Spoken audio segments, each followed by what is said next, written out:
So he was blind, and it was a very grave condition. Mahirap mapuwing, mahirap lalong mabulag. Napakahirap nung hindi ka nakakakita, lalo total yung iyong blindness. And it was from birth, a very long time. And of course, it was considered incurable. At ang tanong, who sinned? We will notice here that physical illness is being blamed on spiritual deficiency. Ganon ka-espiritual ang pananaw ng mga tao na maging ang mga kasakitan at mga kapansanan na pisikal, ang kanilang pinaniniwala, ang pinagmulan ay kakulangang espiritual. John 9:3, "Neither this man nor his parents sinned," said Jesus, "but this happened so that the work of God might be displayed in his life." A baffling answer. Sabi niya, hindi siya ang nagkasala dito. Sa kasong ito, hindi rin ang mga magulang niya. So the widely held belief was disproven na pagka mayroong sakit, therefore may kasalanan. O pag nagkaroon ng kasalanan, therefore magkakaroon ng sakit.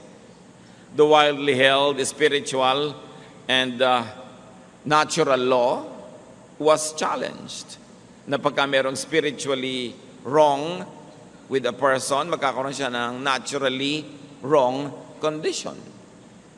The very terrible condition was no one's fault, sabi ng Panginoon. At lalong mahiwaga, sabi niya, it was for God's exhibit. It was the man's condition, and the man's condition was to serve a divine purpose. Sabi, walang may kasalanan kaya siya ganyan. Niloob ng Diyos na magkaganyan siya para sa isang malaking kapakinabangan ng iba. The man had been suffering, yet it was to be for God's purpose. It was for the benefit of many people. Hindi naman bago sa atin ang konsepto ng sacrifice. Ang anak nga ng Diyos na sacrifice, walang kasalanan, pero hindi lang nabulag, namatay, pinatay sa napakasakit na paraan para sa ikabubuti ng marami. Sacrifice, a sacrificial lamb, the concept of sacrifice is deeply ingrained in Jewish and Christian doctrine. Ano po ang isang practical na leksyon para sa atin yan agad-agad? Don't always ascribe problems to sin. Hindi ko may sakit ang isang tao, may problema, nalugi, nasunugan, iisipin mo agad, siguro may kasalanan. Pwede mo rin isipin, baka naman talagang nagkataon lang, tulad ng sinasabi ni Solomon, sabi niya, nagkakataon.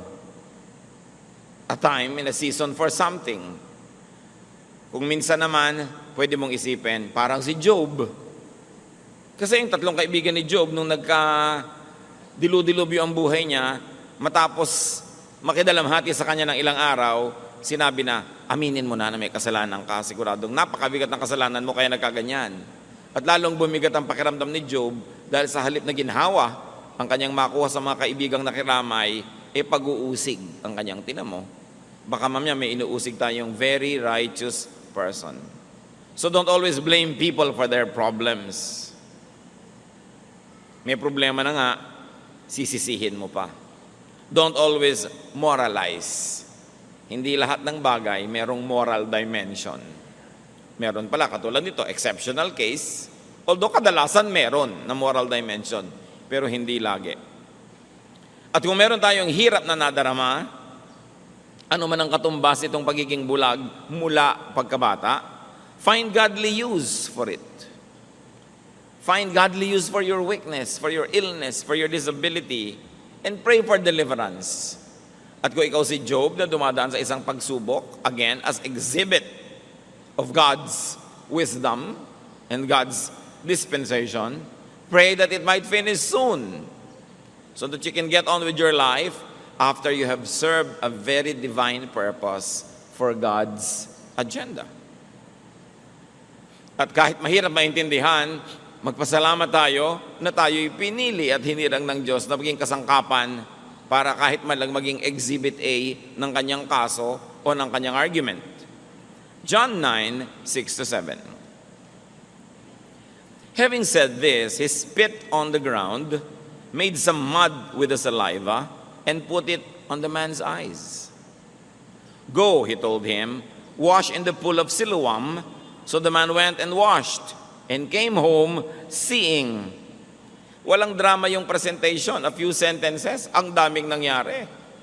So, let's take a look at Jesus' method, instruments of healing. Because that man got healed that very moment. So, dumura siya sa lupa. Pinaghalo ang kanyang laway at ang alikabok. Yaki, sabi ng iba. Pero may mangyayaring himala. Kung ikaw yung bulag, huwag kang payaki-yaki. Napaka-importante na mangyayari. Anong isang elemento na ginamit ng Panginoon sa himala? Yung mismong galing sa Kanya, His element, His spittle.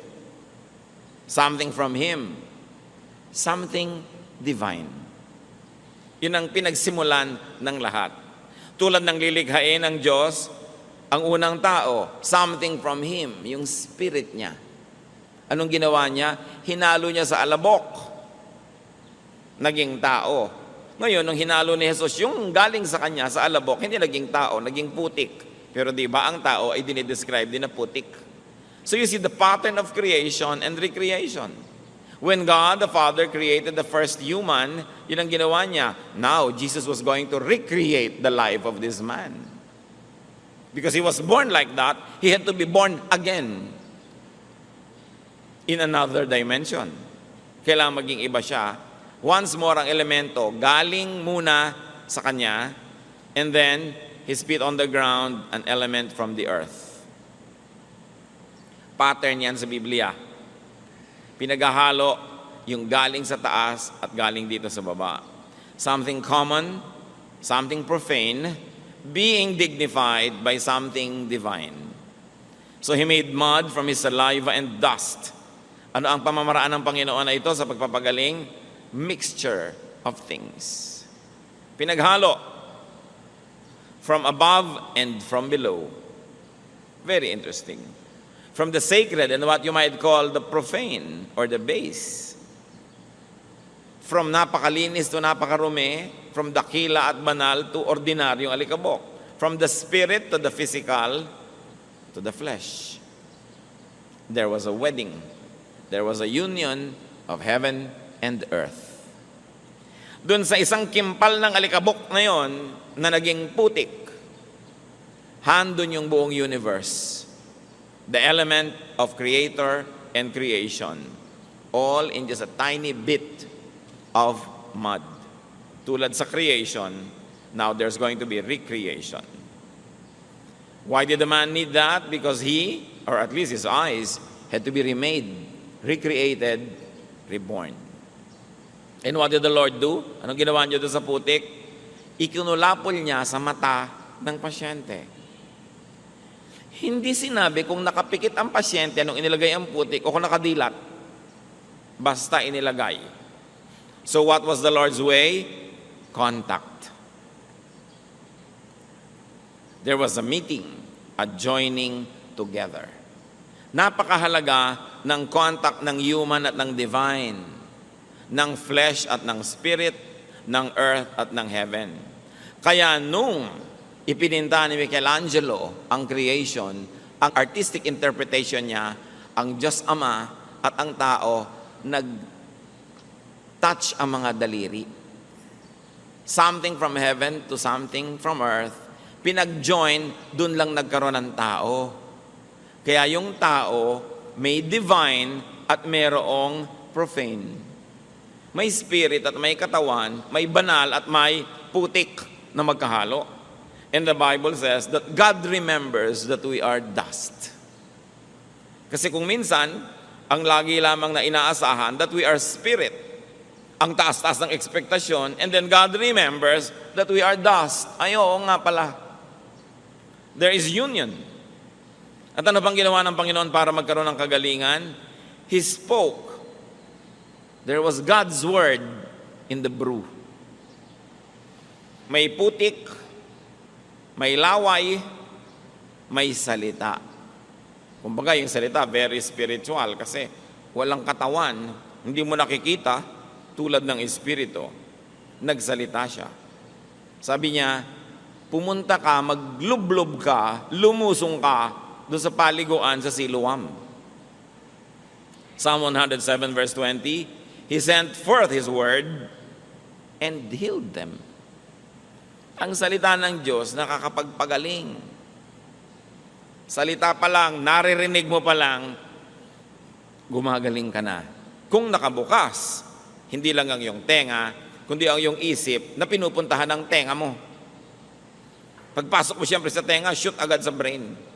Kailangan nakabukas din yung mind, hindi lang yung ears. So God instructs and commands, go wash in the pool of Siloam. Now, this pool is very interesting.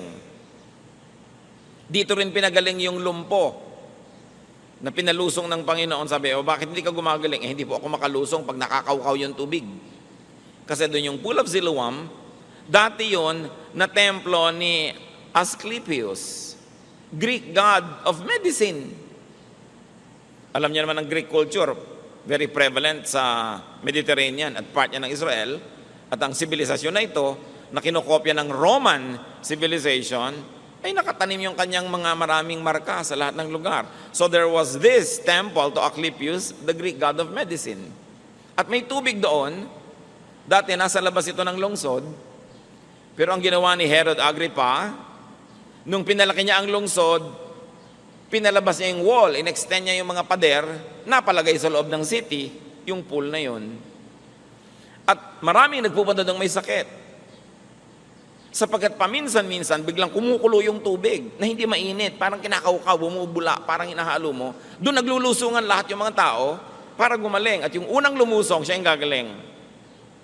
Kaya hindi ngayon makalusong-lusong si paralitiko dahil nauunahan siya lagi. Kaya sabi ni Lord, hindi ka pala makalusong, buhatin mo na lang yung higaan mo, tumuwi ka na, at gumaling. Doon din nangyari sa pool na ito. At sabi ng Panginoon, pumunta ka doon sa pool of Siloam, at doon mo hilamusan yung inilagay kong putik sa'yo. Pumunta yung lalaki, masunurin, gumaling. Ang isang tanong, bakit naman pinapunta pa ni Lord yun? Pool na ni Asclepius yun, isang Greek god, isang pagan god. Ano pa ang pwede nating isipin mga kapatid, na hindi naman talaga kay Asclepius yung pool. Talagang ginagamit ng Diyos yun na pampagaling. Akala lang ng mga tao kay Asclepius, kaya siya yung napapapurihan. Pero ang totoo, sa Diyos Ama sa langit yun, nagkaroon lang ng branding. Kasi ang Diyos lang naman ang healer, walang iba. Satan comes to steal, ano pa? Kill, and destroy. Sabi ni Lord, I came that you might have life and have it abundantly. Only God heals. So kung nakakapagpagaling, galing sa Diyos. Nabigyan lang ng credit ang iba. Ang mga Kristiyano naman, takot na takot na, huy, baka sa iba yan, baka galing sa demonyo. Nagpapagaling ba naman ang demonyo? Ba't ka naman natatakot dyan? Baka galing sa Diyos, kaya lang napagkamalan na kung kani-kanino galing, hindi ibig sabihin nun hindi mo na pwedeng gamitin. Kaya nga natin nire-redeem, because the earth is the Lord's and everything in it. At ang Panginoon na mismo, ang kinakitaan natin yan. Kung merong lugar, merong proseso, may panalangin na ina-ascribe, ibinibigay yung credit sa iba, reclaim it in the name of God who created the universe and benefit from it. Hindi iwas ka ng iwas, ang nakikinabang tuloy, mga iba lang, yung mga mananampalataya, hindi tuloy makinabang. So pinapunta ng Panginoon dito sa pool na ito, yung lalaki, naghilamos at voila, gumaling. Interestingly, Jesus did not discredit and even used the pool. Kung lagi kang i-discredit, sabi na, huwag na tayong gumamit ng gong, nagamit na yan sa pagtugtog sa mga anito. Di gamitin natin sa pagtugtog sa Diyos. Kung nagkaroon ng maling gamit, ituwid natin, pero alangan man di ka na gumamit, kanila na. Ano sila? Swerte. Sabi natin, huwag na natin gamitin yung mga nagamit na ng mga tribu, nagamit na ng mga pagan, kasi kanila na yan. Pagka hindi mo ginamit ang anumang nahipo ng mga pagan, wala nang natira sa atin. Kaya yun ang konsepto ng cultural redemption. Inaangkin natin dahil alam natin sa Diyos yan, nakihiram lang yung iba, alam nga namang kanila na. So, be careful in judging miraculous situations. In judging what people might even consider as miraculous places or things. Be careful with religious branding. Walang brand ang Diyos. Siya ang brand. Kaya hindi mo sinabing, ay, pagan place yan. Ay, ito Christian place. Tapos tinatawag pa ng iba yung Israel, Holy Land. Walang ganon. Lahat ng hipuin ng Diyos, holy, in or outside of Israel. Lahat ng angkinin natin para sa Panginoon, atin, because the earth is the Lord's. And there is only one God, Creator. Ano pa ang pamamaraan ng Panginoon at instrumento ng himala? Sa istorya, you see here that the patient obeys God. So man's obedience is important in healing. Sabi ng iba, nasa Diyos ang awa, nasa tao ang gawa. Totoo. Naawa si Jesus, pero pinagawa din yung tao. Una, hindi siya nagreklamo na nilagyan ng putik yung mukha niya at mata. Meron siyang ginawa. Nung sinabi sa kanyang lumublob ka doon sa pool, sumunod siya. Meron siyang ginawa. Hindi naman laging puro sa Diyos ang gawa, tapos sa tao ang ngawa. Walang mangyayaring himala pag ganun. Kailangan meron kang part. You always do your part. Kayang-kaya tayong pagalingin ng Diyos, mag-isa niya, pero gano'n na lang ang pagpapahalaga niya sa atin, kahit hindi kailangan, isinasali tayo sa proseso. Kasi ang Diyos mahilig magsali, hindi magpuwera. So the man goes home well, singing, what a difference a day makes. Biruin mo nga naman, sa araw na yun, wala siyang kamalay-malay, maiiba ang buo niyang buhay. At pangalawa niyang kanta, If You Could See Me Now. Kasi nakakakita na rin siya. Ang sarap nga namang kantahin yun. Ngayon, anong ina-expect natin? Matutuwa ang barangay? No. Nagkagulo. Una, nagkagulo dahil yung kilalang-kilala nilang nandun at namamalimos sa paanan at sa hagdanan ng templo, biglang nakakakita. Maganda sana ang kwento, pero nung dinala nila sa mga pare, kasi lahat ng himala dapat dinadala sa pare para i-confirm na, oo nga, may himala. Hindi ba ngayon din ginagawa yan sa Roman Church? Kailangan kung may himala, sabihin ng obispo, hindi himala, fake. Para i-confirm. Nung dinala ngayon si Bulag doon na nakakita na, sabi ng mga pare, teka. Di ba Sabat ngayon? Bakit ka pinagaling ng Sabat? Naku, yung nagpagaling sa'yo, masama. Pakasalanan yun, demonyo yun. Sabi, bakit naman magiging demonyo yun? Gumaling nga ako, nakakapagpagaling ba ang demonyo? Demonyo yun, hindi niya sinunod ng Sabat. Ang nakita ng mga pare, yung problema, hindi yung solusyon. They problematize the healing. Sabi, siguro fake to, hindi ito yung sinasabi ninyo na blind from birth. Meron ba namang nakakakita na blind from birth? Ipinatawag yung mga magulang para patotohanan na siya nga yung taong blind from birth. So, nagkagulo-gulo. Sinabi ng mga magulang, yan nga, pero hindi namin alam kung sino nagpagaling sa kanya. Kasi ayaw ng mga magulang na masisi, dahil nga nagkaroon na ng utos. Sino mang maniwala na si Jesus ang Mesaya, itatakwil ng templo, itatakwil ng synagogue, kick out ka of the church. Kaya mga magulang ayaw mag-commit, sabi niya, tanongin niyo, may edad na yan eh. Ngayon, tanong sila ng tanong, paulit-ulit, sabi nung nakakitang bulag, ba't pa paulit-ulit kayo ng tanong? Siguro gusto niyo rin maging disciple niya, no? Anong gusto niyong maging disciple? Nagalit lalo yung mga tao at ang ginawa, sinipa siya palabas sa fellowship. He was kicked out of the synagogue. Itinakwil yung gumaling. Sa kayo nakakita ng ganyang uri ng pag-iisip? Only religious people can be so twisted in their brains. Diba? Ang pinaka-twisted ng mga tao sa balat ng lupa, hindi mga kriminal, hindi mga prostitute, mga relihiyoso, mga panatiko na sobra na ang pagkakapilipit ng kanilang pananalig, wala nang tama kundi sila lang. Wala nang mabuti kundi sila lang at lahat demonyo na. Hindi na nakakakita ng mabuti, ang laging iniisip, technicality, yung mga batas ng relihiyon at mga tradisyon. Kaya napakahirap kasama sa buhay ang mga relihiyosong tao.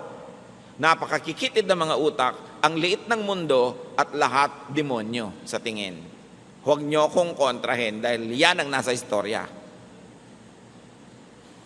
Kaya ang Panginoon, inilalabas niya yung mga tao mula sa pagkakabihag ng relihiyon.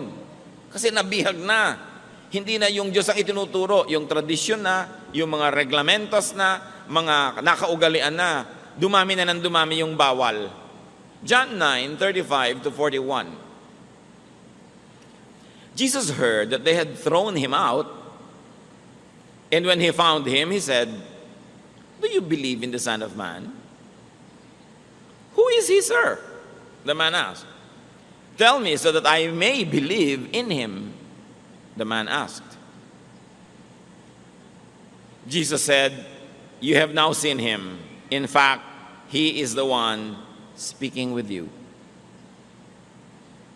Then the man said, "Lord, I believe," and he worshipped him.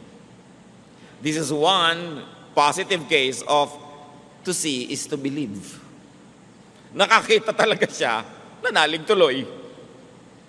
Madalas to believe is to see. Pero siya, to see is to believe. Pero ang totoo, meron ng naunang belief. Kasi kung wala naman siyang paniniwala, hindi siya magpapalagay ng putik at hindi siya lulusong doon sa tubig. So may konting pananalig, at yung konti na yon, naging capital niya, sinunod niya, kumilo siya ayon sa konting pananalig, at dahil doon, napaghimalaan, nagkaroon ngayon ng malaking pananalig. So it still begins with faith. Jesus said, "For judgment I have come into this world, so that the blind will see, and those who see will become blind." Ngayon natin nakita kung bakit sinabi ng Panginoon na yan ay bulag para sa ikaluluwalhati ng Diyos. Kasi may important statement na gustong gawin ng Panginoon, kailangan ng audiovisual aid. Kailangan ng exhibit. Sabi niya, dumating ako, may dalang paghuhukom. Ang mga bulag makakakita, at ang mga nakakakita magiging bulag. Sinong tinutukoy niya?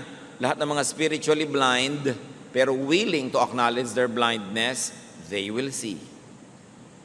Pero yung mga akala nila spiritually magagaling sila, marurunong, maaalam, nakakakita, pero hindi nila kikilalanin si Jesus, sila ang magiging malinaw na bulag. Sabi niya, ang pagdating ko dito ay magbibigay ng mga reversals. Magkakapalit-palit ang mga sitwasyon. Ang bulag, tulad mo, makakakita. Not only physically, but also spiritually. Kasi nakita nyo, hindi lang nakakita yung tao physically, nakita niya yung katotohanan kung sino si Jesus. Naniwala siya. At sabi niya, yung mga dilat, mga mulat, iyon ang mabubulag. Kasi ang yabang-yabang nila, akala nila, alam na nila, hindi na sila willing magpaturo, ayaw na nilang magbago ng isip. Maraming ganyan, mga spiritually blind. Kasi akala nila, they see. Binubuksan mo pala yung Bible, huwag mo nang buksan yan, Ayoko, hindi na ako magpapalit ng paniniwala. Ayoko na, nakasara. Kasi akala nila, alam na nila. Yun ang tinutukoy ni Jesus, yun ang makikita niyong bulag talaga. So the exhibit was clear, the message was crystal clear. And now we see God's purpose in the blindness of this man. Some Pharisees who were with him heard him say this and asked, "What? Are we blind too?" Jesus said, "If you were blind, you would not be guilty of sin. But now that you claim to see, your guilt remains." Makabuluhang mga pangungusap. Sabi ng mga nakikinig, bakit? Kami ba tinutukoy mo? Kami ba ang pinaparinggan mo? Parang may gusto ka yatang tumbukin. Ibig mong sabihin, bulag kami? At yung bulag na yan ang nakakakita? Hindi kami bulag, Nakakakita kami. Ang linaw. Marunong kami, aral kami, bihasa kami. Sabi ng Panginoon, dahil sinasabi nyo ngayon na bihasa kayo at marunong kayo, then you will be held accountable. You will be held liable to judgment. Kung sana sinabi niyong mangmang kayo, nagkamali kayo dahil sa kamangmangan, you will not be declared guilty. Pero sinasabi niyong marurunong kayo, pangatawanan nyo yan. Malaki ang ibabayad nyo kasi nagkakaroon kayo ng willful disobedience. Kahit sa court of law, syempre, iba naman yung homicide, iba yung murder. Iba yung iniisip mo 3 weeks ago, napapatayin mo yung tao, at iba yung nagulat ka, bigla mo siyang tinusok ng thumbtacks na matay. Diba? So, iba yung murder, iba yung homicide. Iba ang pataw na parusa. Ngayon, iba yung spiritually, mangmang ka kasi, kaya kung ano na pinagagagawa mo, at inaamin mo namang mangmang ka, kesa yung ang runong-runong mo, ayaw mo nang makinig, you will be held accountable for everything. This is a case where ignorance is really an excuse. No? And this is where a case where knowledge means condemnation. So what else is the method and element of the Lord? So, nagkita muli sila. Style ng Panginoon yun papagalingin ka tapos mawawala siya. At pag lubos mo nang naunawa yung kahulugan ng pagpapagaling mo, magpapakita siya uli sa'yo. He gives you time to process what happened to you. So Jesus revealed Himself more to the healed patient. Nakita muli sila. And what is God's style here? The Lord's style? More and progressive revelation. Hindi naman nagpapakilala ang Diyos sa isang iglap. Ting! Tapos kilala mo na buong buo. Dahan-dahan. Pero ang susunod na level ng pagpapakilala niya, depende sa level ng kahandaan mo na maunawa yung mas mataas na katuruan. So dati, pinagaling lang siya. Jesus was only a healer. Ngayon, nagkita uli sila nung tinanong ng Panginoon, naniniwala ka ba sa anak ng Diyos, sa Mesaya? Sabi, sino po ba siya para mapaniwalaan? Ako, kaharap mo na nga ako. Naniniwala po ako. And he worshiped. No? Ngayon, nagpakita si Jesus. Dati, nagpadinig lang. Faith comes from hearing. Yung bulag, nadinig niya, ang utos ni Jesus, sumunod siya, at dahil doon, nakakita siya. Nakinig muna bago mamulat. Sumunod muna sa nadinig, bago lubos na nakita si Jesus. And so the miracle only served as a catalyst, as a beginning, as opening, for more blessings, for the greater sight, and that is to know Jesus as the Messiah, as the Lord. Hindi yung napaghimalaan ka na ng Diyos, hindi ka na uli sumipot dahil napaghimalaan ka na, nakuha mo na yung gusto mo. Yung pala may kasunod pa at mas mataas na uri ng mga pagpapakilala, hindi mo na na-avail. But this man was able to get the additional blessings. Those that believe will see. 2 Corinthians 5:7, we live by faith, not by sight. Sa pananalig, hindi lang sa nakikita, hindi lang sa naaabot ng isip at ng reason. So the recipient of blessing gets to know and then worships Jesus. And this is a great element of the Lord's touch, worship. Worship by the beneficiary seals the transaction and the healing. Yung babaeng dinudugo na gumaling dahil palihim niyang hinawakan ng laylayan ng damit ng Panginoon, hindi pumayag ang Panginoong Jesus na gano'n na lang. Sabi niya, sinong humipo sa damit ko? Naramdaman ko, may kapangyarihang lumabas sa akin. Lumipat doon sa babae. May contact na naman, nakita ninyo.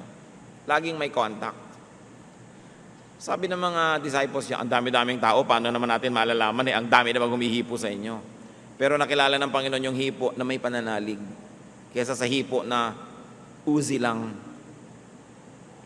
So yung babae, inamin, ako po, patawarin niyo po ako. At lumuhod siya sa harap ni Jesus, nag-worship.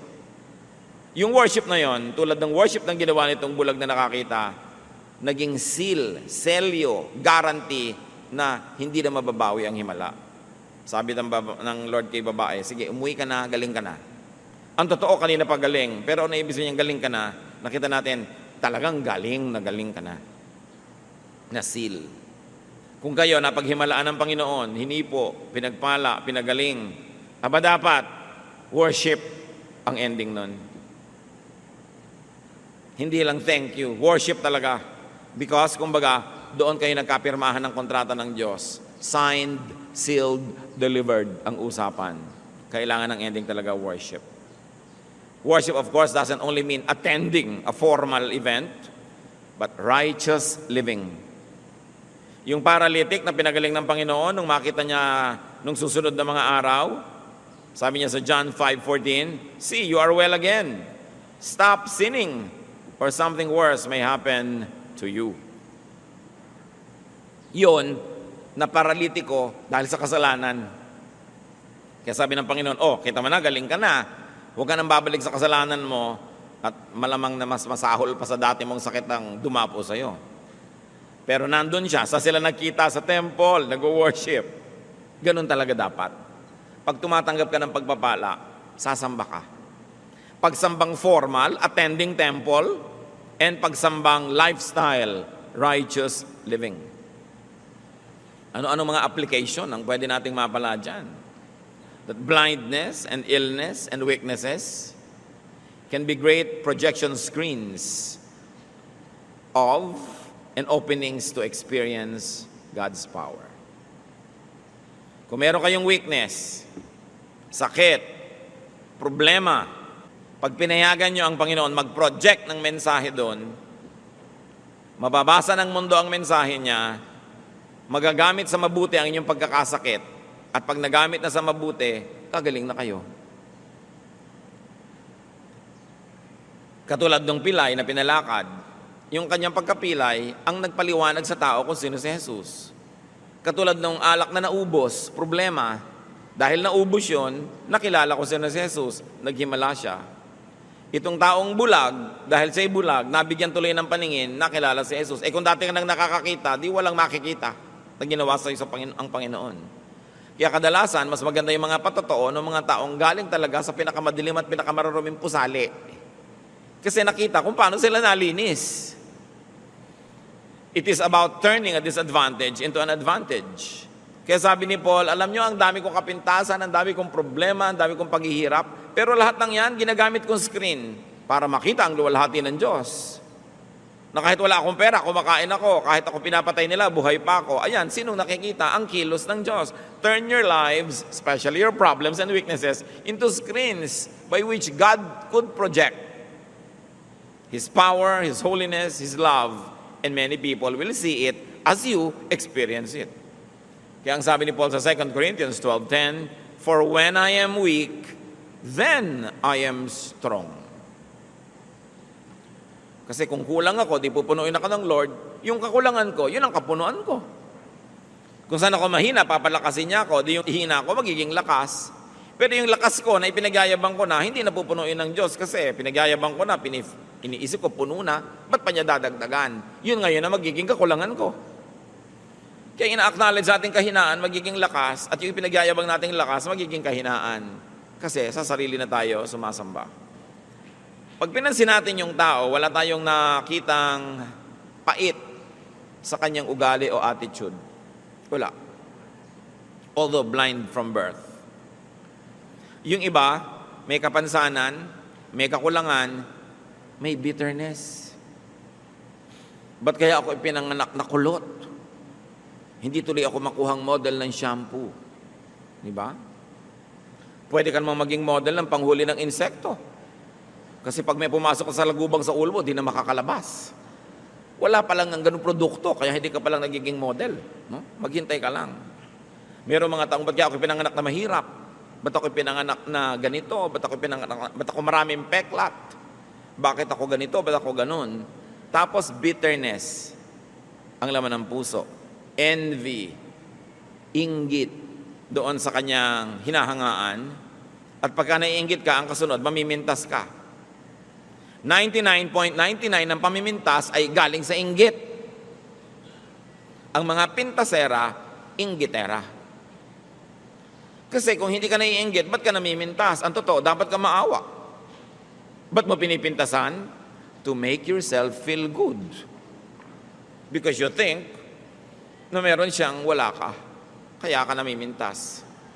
Kaya titingnan natin yan. Every criticism is a cry for help. When you gossip, when you criticize, what you're really saying is, I am so insufficient inside of me. Kulang na kulang ako, salat na salat, dukhang-dukha. Kaya ito ngayon, pinuputol ko lahat ang ulo ng matatangkad para ako maging matangkad. Pinupuro na ko ang dumi nila para magmukha akong mas malinis. Kaya yung criticism, bitterness, dapat alisin sa buhay.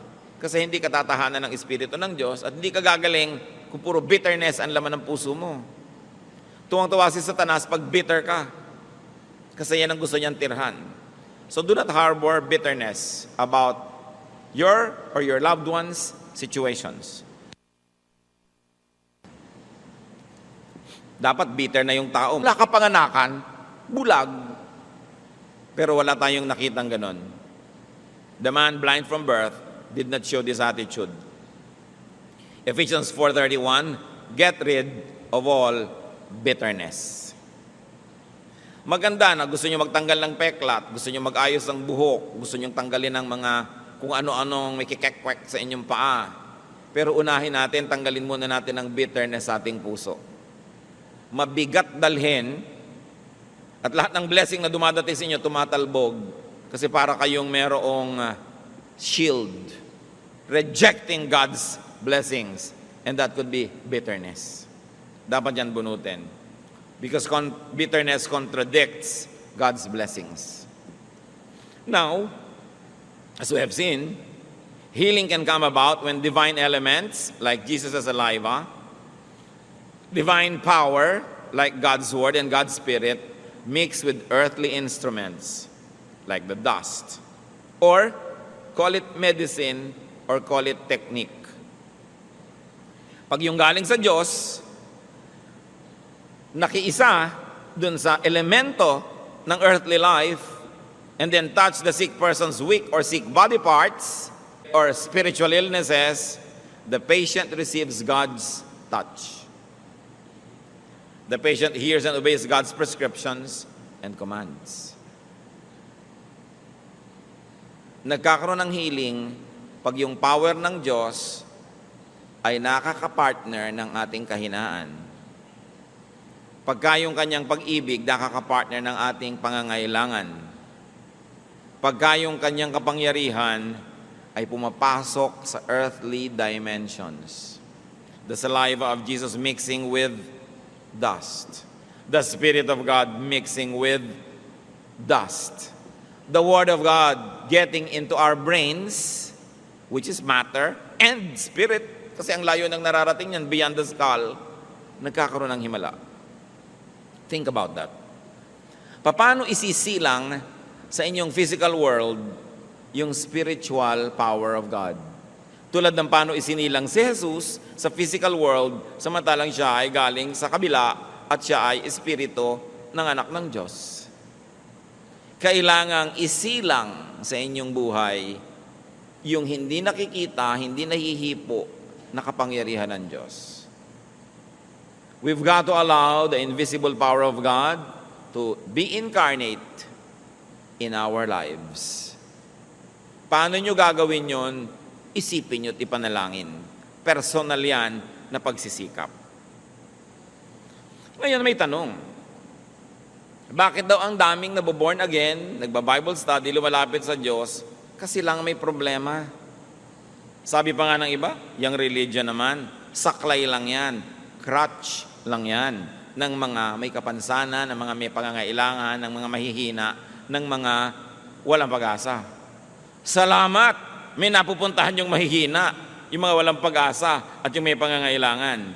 Kasi kadalasan mga kapatid, di ba pinag-usapan natin yung contact point? Yung lugar at panahon na ang Diyos at ang tao ay nagkakadikit, kadalasan, nabibigyan lang natin ng puwang na dumikit sa atin dun sa lugar at oras ng ating pangangailangan. Bigla kang nawala ng brake habang nagdadrive ka sa Cannon Road, bigla kang nagdasal, nagka-contact point.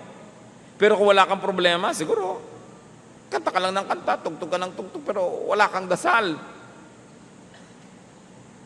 Biglang nagkasakit ang nanay mo ng malubhang sakit. Eto ka ngayon, pray ng pray. Text pa ng text sa iba, ipag-pray yung nanay ko. Nagkaroon ng opening. Kasi maraming tao, mga kapatid, kung hindi pa malugi sa negosyo, masunugan, manganib ang buhay, magkasakit, maghirap, iwan ng nobyo, hindi maaalala ang Diyos. Hindi magbubukas sa Diyos, wala tuloy contact point.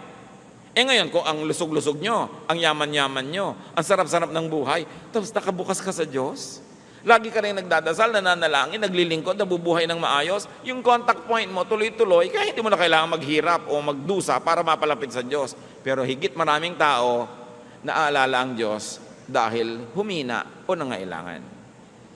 Contact point. Ang contact point ng mama na to, yung blindness. Yung iba, yung paralysis. Yung iba, yung gutom na gutom, pinakain ni Lord, nagkaroon ng contact point. Kayo mga kapatid, anong contact point nyo sa Diyos? Kailan kayo nagiging very godly? Pag marami kayong pera o pag wala? Kasi pag nagiging godly kayo, pag wala kayong pera, dadalasan ng Diyos na wala kayong pera. Di ba? Sabi, ang lapit-lapit ng anak ko na ito sa akin pagka walang makakain. Bigyan ko nga ito ng gangga pinipig lang ng mga pagkain araw-araw para laging lumapit kasi miss ko na siya. Gusto ko siya laging kasama. Pero kung ang lapit-lapit nyo sa Diyos sa oras ng inyong kalakasan, ang lakas-lakas nyo, naglilingkod kayo, sabi ni Lord, lalo ko itong papalakasin kasi yun ang contact point.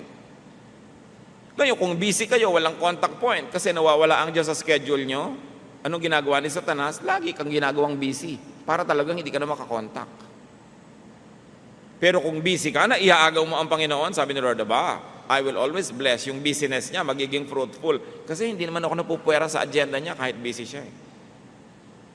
Kung ang dami-dami mong pera, laging kasama ang Diyos sa plano, sa budget, kasama, malalong dadamihan ni Lord. Sabi niya, hindi siya nabubulag ng pera, hindi na ilalayo sa akin. Inilalapit pa nga, damihan ko nga. Alam niyo, kung gusto tayong pagpalain ng Diyos, wala namang makakapigil. Kung ayaw kayong pagpalain, wala ring makakapilit. Kasi Diyos siya. Kaya yung iba na ipinipintas sila, simba naman kayo ng simba kasi lang weak ang karakter nyo. Yun yung blind na ina-accept ang blindness niya, yun ang makakakita. Pero yung ayaw sabing, hindi ako weak, hindi ko kailangan yan, yun ang mananatiling blind. As we have seen very clearly in the story. No? Because of their weakness, when people surrender their weakness to God, that becomes the contact point. Huwag na nating antayin lagi tayong maging weak para kumontak. Pero kung weak na, we know that we have hope. Kaya inaawit-awit natin, God is here. Let the weak say, I am strong. Let the sick say, I am well, because God is here. Pero meron bang contact point? Meron bang opening? Kadalasan, ang nagiging opening, halimbawa, umattend ka ng isang Bible study, may nadinig ka isang kanta o may nadinig kang mensahe, pumasok talaga sa isip mo, hindi lang sa tenga, nagka-contact point. Kaya mahalaga, nagba-Bible study, nakikinig, because faith comes from hearing. Now, healing should reveal Jesus and should reveal God the Father. Healing should let the recipient know God more. Healing should lead to worship. What could be your loved one's illness? May mahal ba tayo sa buhay na mayroong physical, mental, emotional, or spiritual illness? O tayo ba meron? Huwag niyong hayaan yon na ipanghina ng loob niyo. Turn it into a blessing. Turn it into an empty screen ready to project God's light. Meron ba tayong mga kabiguan? Huwag niyong sobrang ikalungkot. Use it as a contact point with God. Surrender your sorrows, your failures, your weaknesses to God. At tulad nung daliri ng Diyos Ama, artistically represented in this painting by Michelangelo, to match, humipo, dumikit sa dulo ng daliri ni Adan at nagkaroon ng power exchange. Lumipat kay Adan, lumipat sa tao ang Espiritu ng Diyos. Let the Spirit of God mix with and empower any appropriate, available, and useful instrument to touch you. Tulad noon, putik. Kung maselan yung bulag, ayoko niyan, putik. Wala bang baking soda? Di ba? Baking soda na lang para medyo acceptable. Bakit naman putik?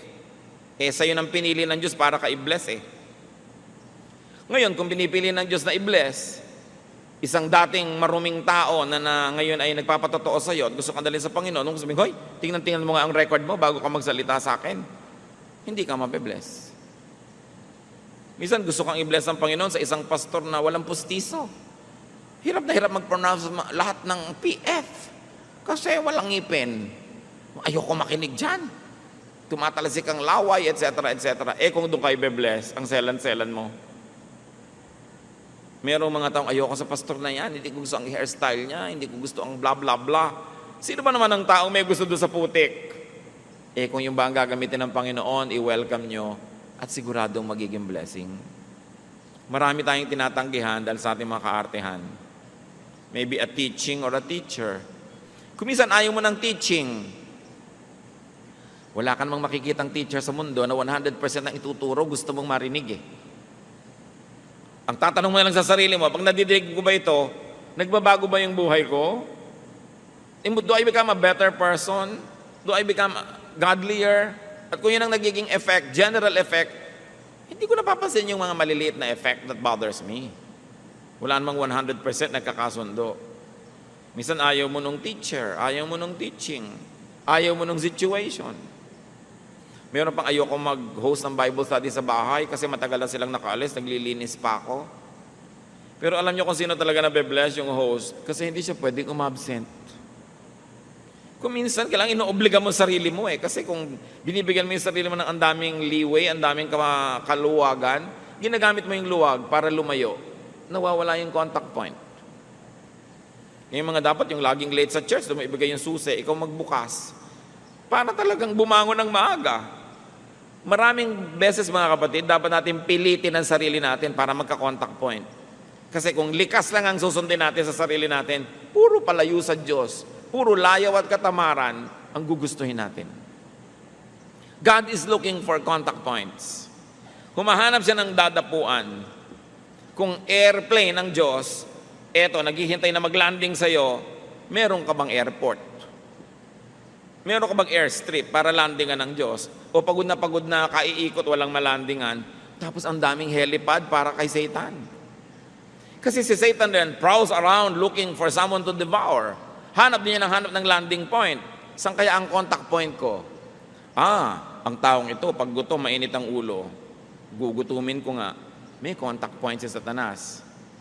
Ang taong ito, pagka mataas ang sugar, ganito ang mangyayari sa kanya. So huwag mong pataasin para huwag magkaroon ng contact point si Satan. Diba? Ang lalaking ito, pagka nakakakita ng nakaminiskat, talagang nauulol. O di, huwag kang tumingin para hindi ka maulol kasi contact point. Pero contact point ng temptation. Tatandaan natin, ang Diyos at si Satanas, parehong naghahanap ng malalandingan. Tingnan mong sarili mo kung kanino ka hospitable. Sa mga lifestyle, sa ginagawa natin, sinong gusto natin mag-landing? Madaliin malaman. Ingatan. Linisin natin ating mga sarili para tayo daluyan ng pagpapala ng Diyos. Tulad nung taong nakakita, dahil sa patotoo niya, marami siyang madadala sa Panginoon. 2 Timothy 2:21, if a man cleanses himself, he will be an instrument for noble purposes. Made holy, useful to the master, and prepared to do any good work. Now, kahit tayo marumi, nagagamit tayo ng Diyos kung gusto niya tayong gamitin.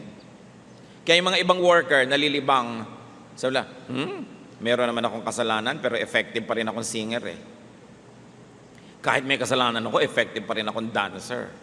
Effective pa rin akong teacher o preacher. Akala nila ngayon, pwede nang pagsamahin yung dalawa.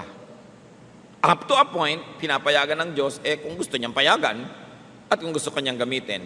Pero itong tanong, mga kapatid, kung sa ating mga karumihan, nagagamit tayo ng Panginoon, ano pa kayang paggamit ang gagawin niya sa ating kalinisan? Kung pinagtsatsagaan ka ng Diyos na gamitin sa ating mga kapintasan, ano pa kaya kung isa-isa nating inaalis yan at nagiging katangian? Hindi lalo ang magiging paggamit sa atin ng Diyos. So huwag kayong makontentong ginagamit na lang kayo kung pwede namang mas magamit pa at mas makapagbigay pa tayo ng luwalhati. Napakahalaga. Hear God's word and complete the process of healing by having contact with God's instruments, by hearing God's word, and obeying God's prescription. Hindi sapat na nilagyan ng putik yung mata niya. Nagsalita si Lord, nakinig siya, may inutos si Lord, lumubog ka sa pool, ginawa niya. Naririnig niyo ang salita ng Diyos.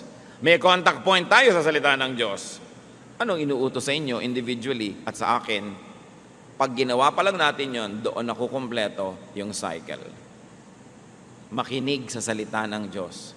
Yung salita man ay pangako, utos, itinutuwid tayo, palo, o comfort, lahat yon dapat pakinggan. Psalm 119 verse 28, my soul is weary with sorrow, strengthen me according to your word. Ang linaw. At sabi sa Psalm 119:67, before I was afflicted, I went astray, but now I obey your word. Isa pang mahalaga na ginawa ng bulag na ito, na malimos siya sa pintuan ng templo. Nakita tuloy ni Jesus. Marami pong mga mayayaman, technically are beggars by the temple door. Bakit? Marami tayong na-encounter na ministry ni Lord, pinagaling niya, pulubi, pero mayaman. May mga tagabuhat, may mga nag-aasikaso. Kasi nung araw, kung may sakit ka, mayaman ka't mahirap, dinadala ka sa mga pintuan ng templo o sa mga daan na patungo sa templo. Bakit? Pinaniniwalaan ng mga tao noong unang panahon na kung ikaw ay nasa paanan ng templo o sa pintuan ng templo, darating at darating at darating yung panahon na may pupunta sa templong isang banal na tao na makikita ang iyong kalagayan at mapapayuhan ka o mabibigyan ka ng lunas. Kaya mayamat mahirap na mamalimos doon sa may templo. Hindi lang pera ang hinihinging limos, kundi runong ng maaring dumaan na isang pantas. So paano gumagaling ang mga tao? Pagpapakumbaba, pagtanggap ng iyong pangangailangan at paglalagay sa sarili mo doon sa pwede kang madaanan ng pwedeng magpayo, available ka kasi. So kung meron tayo mga pangangailangan, do not hesitate to beg, whatever it means in your life. To be at the temple steps and door, and to let the holy man touch you and prescribe healing. Kung sino man yung gamitin na yun ng Diyos, makapagpayo sa iyo, makapanalangin para sa iyo, yun yung equivalent ng mga holy men of the past. Meron kayong kamag-anak, mahal sa buhay, na nangangailangan ng healing ng Diyos, bring that loved one at the temple door. Ilapit nyo kung saan maaaring siya ay makatanggap ng pagpapalang espiritual. And when you receive blessings, give glory to God. Worship like that man. So merong stages yung buhay ng tao. Bulag, nangangailangan ng pagpapagaling, nagkaroon ng encounter with Jesus, nilagyan ng putik, pero hindi pa tapos yun, pinapunta pa doon sa tubig, naghilamos doon, pagkatapos gumaling, pagkatapos nagkaroon ng problema dahil sa kanyang paggaling, pero nanindigan siya para kay Jesus, at ang ending, pumunta siya sa temple to worship, muli niyang na-encounter si Lord at nagpakilala ng lubos sa kanya at siya'y sumamba ng totoo. Na-seal yung pagpapagaling. Ang tanong, kung tayo po yung bulag na taong yon, nasang stage kayo ngayon? Bulag pa ba? Kinakausap na ba? Nalagyan na ba ng putik pero hindi pa sumusunod doon sa tubig? Naghilamos na ba't nakakita? Tapos ngayon nagkaroon ng problema. Maraming ganyan. Pag napalapit kayo sa Diyos, ang kakaproblema kayo, magagalit yung mga kamag-anak nyo, magagalit yung mga kung sino-sino. Pero naninindigan na ba? At nagwo-worship na ba? At lalong nakikilala ang Panginoon. Ang totoo, tayo yung blind man sa kwento. Kasi kung hindi tayo yon, ba't pa tayo nagbabasa? Para ano? Para maaliw? God's Word is here because it is for our healing. And unless you assume the position of the patient, God cannot be your healer. Maliban na lang gusto nyo kayo yung healer sa kwento. Masyadong matayog na ambisyon. Tayo yung pasyente. Ano ang relevance ng kwentong ito sa ating lahat? Ama namin sa langit, salamat sapagkat sa mga ganito mga kasaysayan, na bagamat totoo, literal na nangyari, may pakinabang kami dahil meron din itong symbolic value. Ipakita nyo sa amin kung anong kalagayan namin in relation to that blind man. Kumisan, kami naman yung mga kontrabidang Pharisees.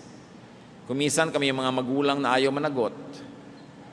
Kumisan, kami yung putik. Na bagamat putik kami at marumi, hinahaluan nyo, Lord, ng inyong blessing, ng inyong anointing, ng inyong matatawag na saliva. At dahil kahit kami putik, sinaluan ng inyong banal na elemento, nagiging instrumento naman kami para magpagaling din sa iba. Salamat po. Dahil kahit may kakulangan kami, kapintasan, may nabe-bless din sa aming mga ministries. May nagagawa rin kayong mabuti sa pamamagitan namin. Turuan nyo kami maging faithful na putik, na kahit putik, may laway nyo naman. So magagamit sa magagandang mga adhikain. Teach us, O Lord, not to be hindered by our limitations, by our past, by our shortcomings, but allow us and teach us and remind us to always rely on that saliva that comes from you that gives us value kahit putik kami. At sa pagtingin namin sa aming kapwa, huwag lang yung putik na bahagi nila ang makita namin yung spirito nyo na nananahan din sa Kanya. Matuto kaming gumalang, magpahalaga sa aming kapwa, at maging bukas din kami sa kanilang mga paglilingkod, ministrations, at pagpapagaling dahil instrumento mo rin sila to bless us. Turuan mo kami, Lord, kung anong personal yung mensahe sa amin sa kwentong ito. Magbulay-bulay tayo sumandali, manatiling nakayuko, nag-iisip, tumatanggap ng mga bulong ng Espiritu ng Diyos.